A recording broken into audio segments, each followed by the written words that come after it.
පාන්දර 3-4 නිකන් ඇහැරන් ඉන්න එක මොලේට හොඳ නැද්ද? මේව මොලේට කියලා නරකක් නෑ. අර ප්‍රශ්නේ තමයි තියෙන්නේ.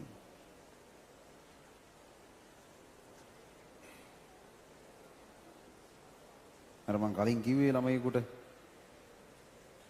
ඒ ගැටලුව තමයි තියෙන්නේ. ඒ කියන්නේ නිදා ගන්න හරියද? ඒ කියන්නේ මෙහෙමයි.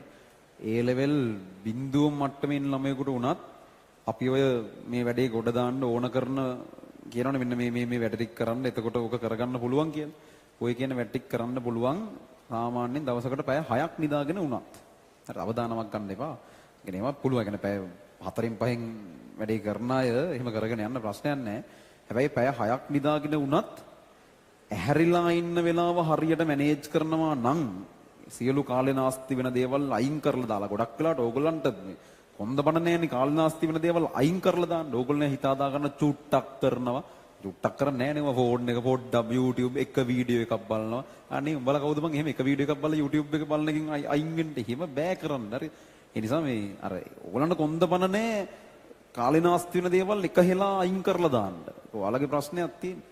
එහෙම නැත්තම් තමන් ඇහැරලා ඉන්න වෙලාව හරියට මැනේජ් කරනවා නම් ඕගලන්ට පැය 6ක් නිදාගෙන මේක කරන්න පුළුවන්. ඒකනේ ප්‍රශ්නේ තියෙන්නේ.